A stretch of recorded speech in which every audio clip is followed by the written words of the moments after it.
करते हुए अपनी बातों को समाप्त करता हूं। धन्यवाद। माननीय सदस्य श्री मनीष तिवारी जी।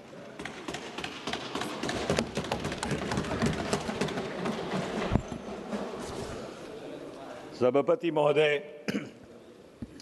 ये जो प्रस्ताव इस सदन के समक्ष लाया गया है, इसका जो सार है वो अंग्रेजी के एक वाक्य में समाया हुआ है, और वो वाक्य ये है कि लोकतंत्र में the government has its way, but the opposition must have its say. तो इस पूरे प्रस्ताव का जो मूलभूत सार है वो इतना ही है कि ये सदन सिर्फ सरकार का नहीं है, सदन विपक्ष का भी है। और आज बहुत दुखद मन से सामूहिक विपक्ष के प्रति की तरफ से जो ये प्रस्ताव लाया गया है, ये कोई व्यक्ति विशेष के खिलाफ नहीं है। ये जो संसद की प्रणाली है, जो ये एक संस्था है, जो लोकतंत्र का सर्वोच्च मंदिर है, वो एक सुचारू ढंग से चले, जिससे कि ये लोकतंत्र और सुदृढ़ हो सके और मजबूत हो सके, और जिस कार्य के लिए हम लोगों को यहां पे लोगों ने चुन के भेजा है, वो कार्य सही ढंग से संपन्न हो सके। इस प्रस्ताव के बिंदुओं पे आने से पहले कुछ बुनियादी बातें मैं इस सदन के समक्ष रखना चाहता हूं। अगर आप भारत के संविधान की जो धारा 93 है उसको अपने संज्ञान में लीजिए। धारा 93 ये कहती है कि the speaker and deputy speaker of the house of the people. अब इसमें जो संविधान के निर्माता हैं, उन्होंने जिस शब्दावली का प्रयोग किया है वो बहुत ही अद्भुत है। वो कहते हैं the house of the people shall as soon as may be choose 2 members of the house to be respectively speaker and deputy speaker thereof। सभापति महोदय, संविधान के निर्माताओं ने शब्द का प्रयोग बहुत ध्यान से किया है। अध्यक्ष और उपाध्यक्ष के चयन की बात की है, चुनाव की बात नहीं की। ये दूसरी बात है कि जब रूल्स ऑफ प्रोसीजर बने इस हाउस के, तो रूल 5 और 7 के तहत हमने, रूल 7 और 8 के तहत हमने उसको चुनाव में परिवर्तित कर दिया। पर जो संविधान के निर्माता थे, उनकी ये मंशा थी कि the speaker and the deputy speaker should be chosen, and the reason why the word chosen was used was that the speaker and the deputy speaker should command the respect of the widest section of the house। और उसमें कुछ बातें implied थी, objectivity, impartiality, सभी को एक ही तरीके से देखना, ये चीजें उसमें इंप्लाइड थी।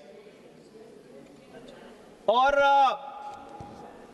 जब धारा 94 के ऊपर संविधान में बहस हुई तो बड़ी प्रोफॉर्मा बहस हुई थी, और बहस इस बात पे थी कि अगर किसी कारणवश स्पीकर को या अध्यक्ष को अपना इस्तीफा देना पड़ गया तो क्या इस्तीफा उसको राष्ट्रपति को देना चाहिए कि उपाध्यक्ष को देना चाहिए?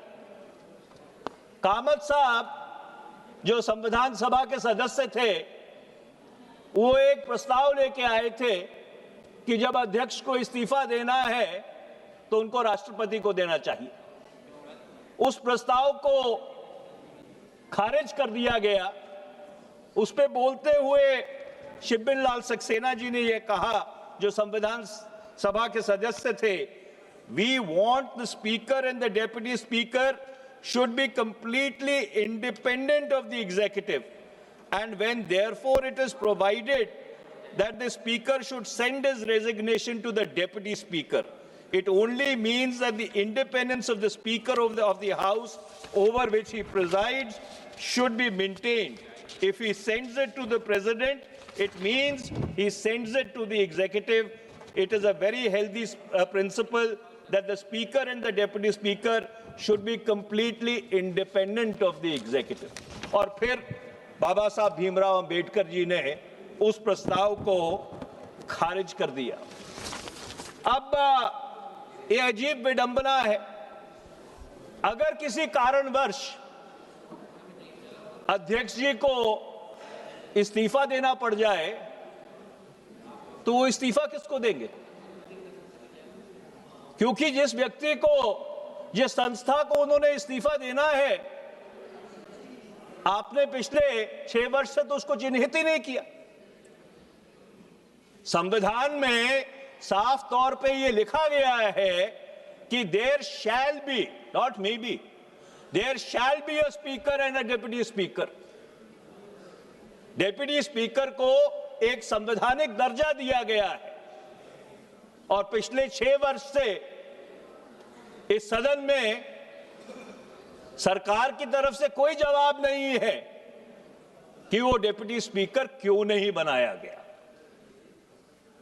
तो इसलिए अगर संविधान की मर्यादाओं का इस तरह से खिलवाड़ होगा तो फिर इसका बड़ा नकारात्मक असर संवैधानिक प्रणाली पे ऊपर पड़ेगा। सभापति महोदय, बहुत जिम्मेदारी से मैं ये बात कहना चाहता हूं कि अगर आप भारत के संविधान को अपने संज्ञान में लें तो अध्यक्ष या उपाध्यक्ष को कोई विशेष दर्जा नहीं दिया गया। संविधान ने या संविधान की धाराओं ने ना अध्यक्ष को ना उपाध्यक्ष को कोई विशेष दर्जा दिया है। He is only the first among the equals. He is only the arbitrator of the proceedings of the house. वो सही है कि रूल्स ऑफ प्रोसीजर में हमने उसको एक व्यापक तरीके से उसका मूल्यांकन किया है, पर संविधान में कोई विशेष दर्जा नहीं दिया गया। उसके विपरीत जो सांसद हैं, सांसदों को धारा 105 के तहत संविधान ने एक बहुत विशेष दर्जा दिया है। अगर आप धारा 105 संविधान की उसको अपने संज्ञान में लें, और मैं उसको पढ़ के सुनाना चाहता हूं, धारा 1051, subject to the provisions of this constitution and to the rules and standing orders regulating the procedure of parliament, there shall be freedom of speech in parliament. अब मैं अपने आप से पूछना चाहता हूं कि अगर सांसदों को संविधान सभा विशेष दर्जा नहीं देना चाहती थी तो धारा 19 तो थी संसद में, संविधान में, धारा 105 लाने की क्या जरूरत थी? और क्या जो रूल्स ऑफ प्रोसीजर हैं या स्टैंडिंग ऑर्डर्स हैं या डायरेक्शंस हैं, वो क्या जो एक संवैधानिक आजादी दी गई है उसको कम कर सकते हैं? और इसका जवाब बड़ा सीधा है कि नहीं कर सकते। The only reason why that freedom of speech and expression is subject to rules and standing orders was because the framers of the Constitution were very clear that there should be some minimum guardrails so that the House functions within the modicum of decency. एक मर्यादा में ये सदन काम करे, पर उन नियमों का इस्तेमाल जो संविधान ने सांसदों को आजादी दी है, उसको कम करने में या उसको कुचलने में नहीं आप कर सकते। आप धारा 105(2) को अपने संज्ञान में लीजिए। वो ये क्या कहती है कि जो भी सांसद लोकसभा में कहते हैं, राज्यसभा में कहते हैं, जो भी वो मत का प्रयोग करते हैं, वो कोई अदालत उसकी समीक्षा नहीं कर सकती। और जो पत्रकार रिपोर्ट करते हैं कि संसद की कार्रवाई में आज क्या हुआ, उनके खिलाफ कोई मानहानि का दावा नहीं हो सकता। इसका कारण क्या था? इसका कारण यह था कि अगर कोई ऐसे तथ्य भी हैं जो सदन के माध्यम से मुल्क के सामने रखने जरूरी है, तो ये आवश्यक नहीं है कि सांसदों को उसको प्रमाणित करना पड़े। धारा 105(3) आगे कहती है कि सांसदों की जो प्रिविलेजेस हैं, वो प्रिविलेजेस वही हैं जो सांसद ब्रिटिश हाउस ऑफ कॉमन्स के सदस्य हैं, उसी के समानांतर ये प्रिविलेजेस हैं। तो इसका सीधा सीधा मतलब यह है कि एक बहुत विशेष दर्जा सांसदों को भारत के संविधान में दे दिया, और उस विशेष दर्जे में जो सबसे उत्तम और मूलभूत बात है कि इस सदन में किसी भी सदस्य की जो freedom of speech and expression है, जो अधिवक्ता की आजादी है, उसके ऊपर कोई रोक नहीं लगा सकता। और मैं बहुत जिम्मेदारी से यह बात कहना चाहता हूं कि उसके ऊपर जो व्यक्ति या जो आसन है, वो भी रोक नहीं लगा सकता। That is the constitutional position.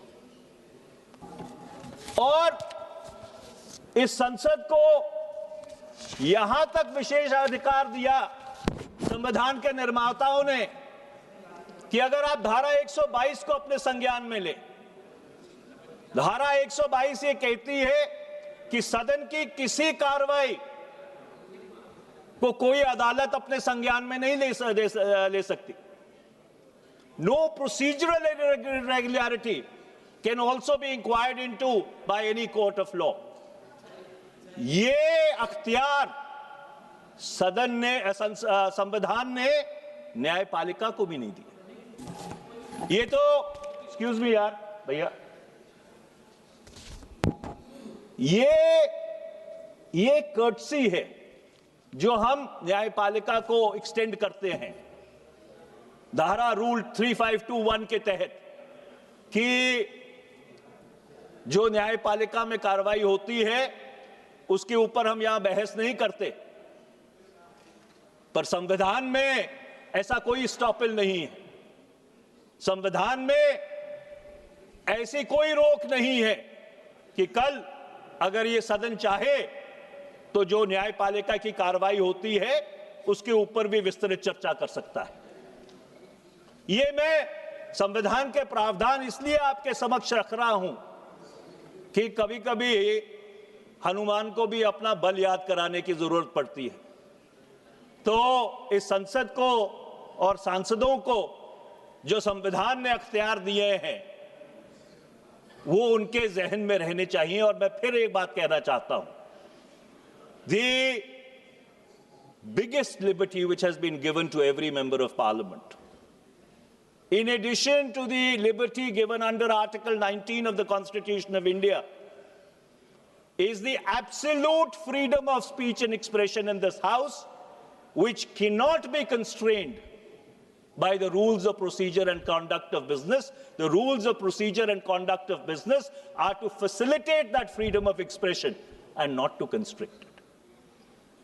अब मैं जो ये प्रस्ताव है इसके बिंदुओं पे आता हूं।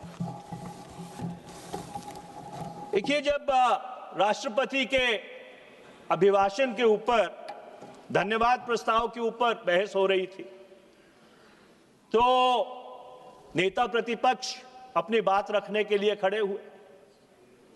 नेता प्रतिपक्ष ने एक रसाले से कोट करना शुरू किया। That magazine that he was quoting, that is a published magazine. It is in the public space. It is available even now. And the contents of that magazine or that story have not been controverted by the government till now. The article has not been withdrawn by that publication till now. So something which is published, which is in the public domain, which is still available in the public domain,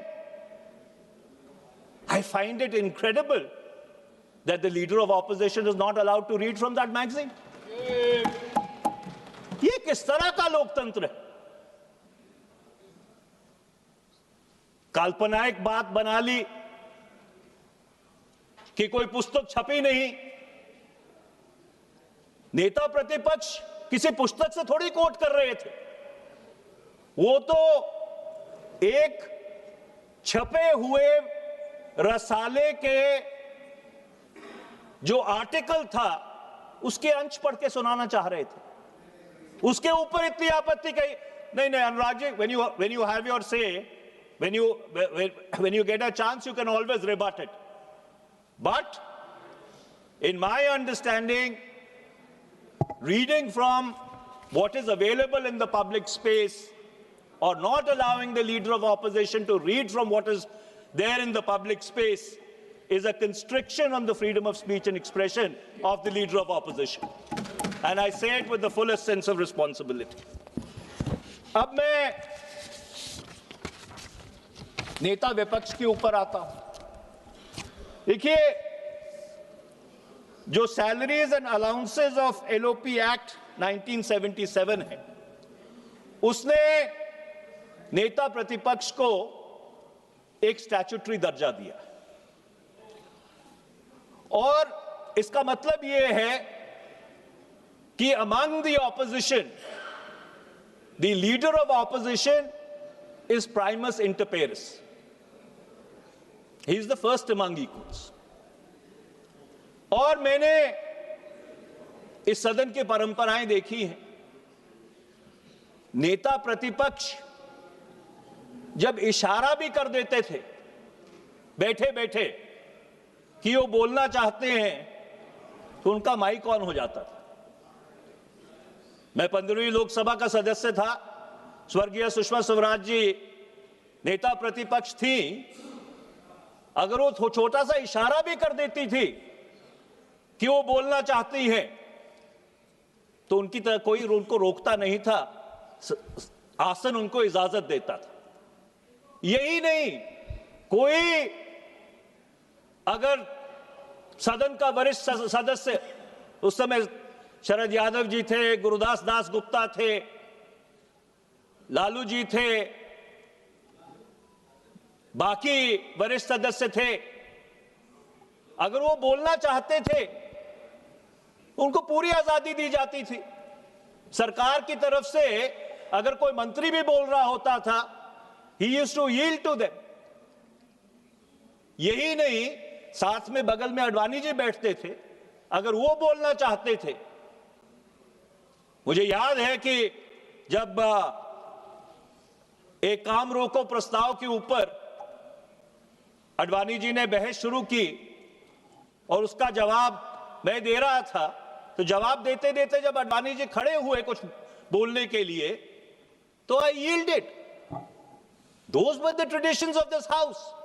पीछे यशवंत सिन्हा जी बैठते थे, जसवंत सिंह जी बैठते थे, अगर वो भी कह देते थे कि वो हाथ खड़ा कर देते थे तो उनको बोलने की अनुमति मिल जाती थी। और यहां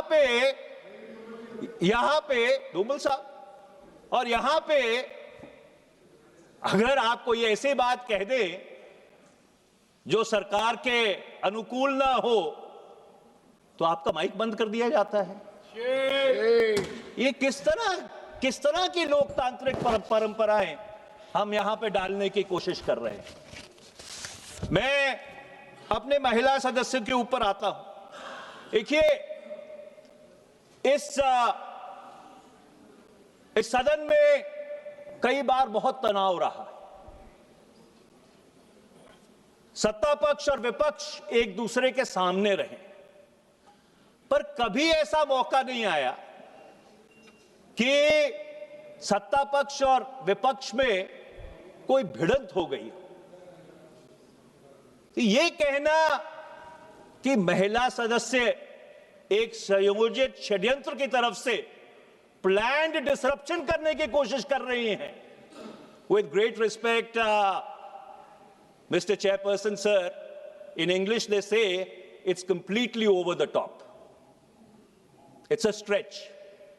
And I, with great respect, would like to say that the chair owes an apology to those women MPs. Yes, yes. मैं अब आखिरी बिंदु के ऊपर आता हूं, सस्पेंशन। यहां पे बहुत चर्चा हुई कि सदन को बाधित किया जाता है।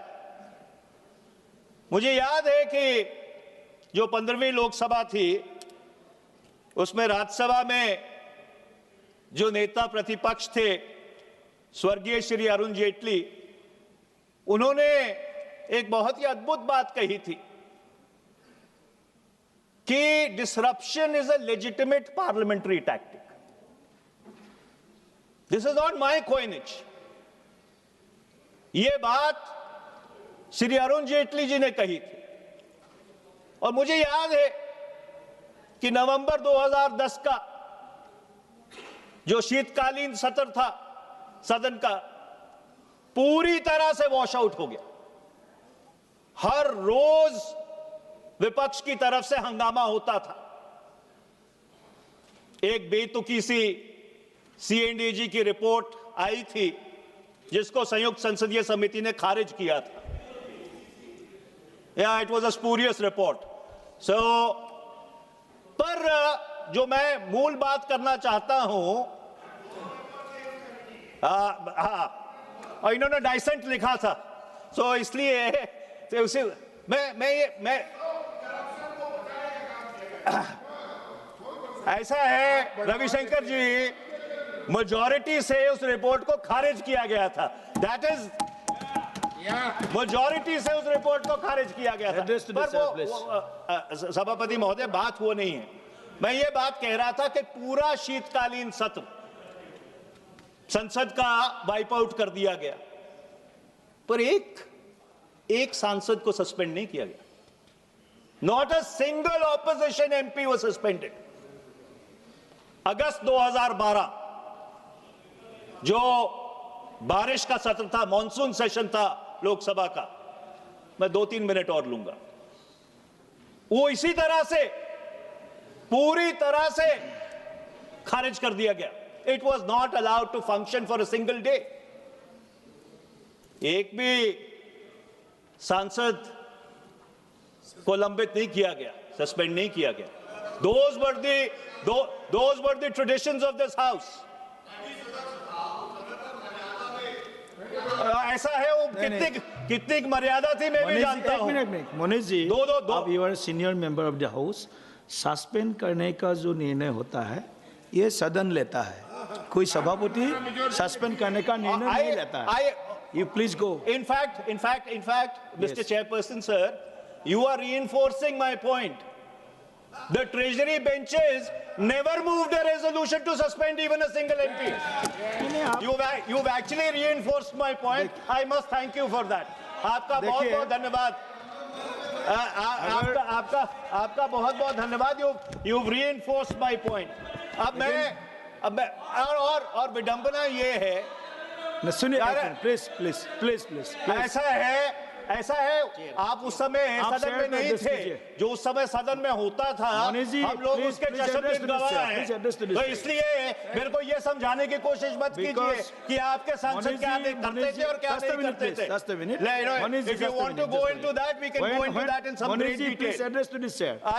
Mr. Chairperson, sir, Mr. Chairperson, sir, I'm concluding. Last session first sitting में जब सस्पेंड किया, मैं शहर में था, सभा ने प्रस्ताव किया, सभा के प्रस्ताव पारित हुआ।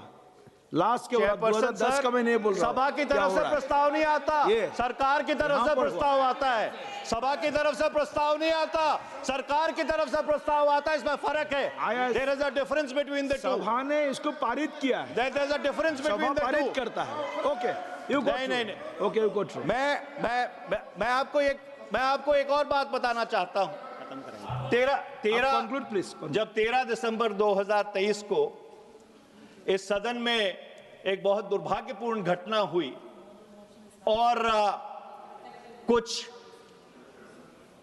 कुछ ऐसे अराजक तत्व, मैं तो यहां तक कहूंगा आतंकवादी तत्व वहां पे सदन में घुस आए और हमारे एक सदस्य जो पंजाब से है, इस सदन के भी सदस्य हैं, गुरजीत सिंह औजला, उन्होंने जाके, जिन्होंने पंजाबी कहते हैं, उन्होंने जफ्फा पा के सिट लिया और उसके बाद जब हमने सरकार से स्टेटमेंट मांगा था, डिस्कशन भी नहीं मांगा था, स्टेटमेंट मांगा था कि इतना बड़ा सिक्योरिटी ब्रीच कैसे हो गया, आपने सारे सामूहिक विपक्ष को उठा के बाहर फेंक दिया। The entire opposition was suspended. What kind of democratic traditions are these? And today, that man who actually saved this house the other day, he's sitting on the steps outside suspended. I think we should hang our heads in shame. Please conclude. Ultimately, let me conclude by saying, Mr. Chairperson, sir, it is unfortunate that there has been no discussion on critical national and international issues. Questions are routinely disallowed at the threshold. Adjournment motions and Rule 193 discussions are disallowed. And हमारी पीड़ा क्या है? जो पहली लोकसभा थी 1952 से लेकर 57 तक, वो 135 दिन चली थी। जो 17वीं लोकसभा थी वो सिर्फ 55 दिन चली थी। From 135 days we have come down to 55 days. And therefore, Mr. Chairperson, sir, let me once again reiterate, this resolution is not against any person. We hold the incumbent of the chair that you sit on in the highest respect. This is about correcting the institutional functioning of this house, जिससे कि जो सर्वोच्च मंदिर है भारत के लोकतंत्र का, वो सुचारू रूप से वो काम करता रहे, जिसके लिए लोगों ने उनको चुन के भेजा है। आपने समय दिया, आपका बहुत बहुत धन्यवाद। धन्यवाद। माननीय सदस्य श्री निशिकांत दुबे जी।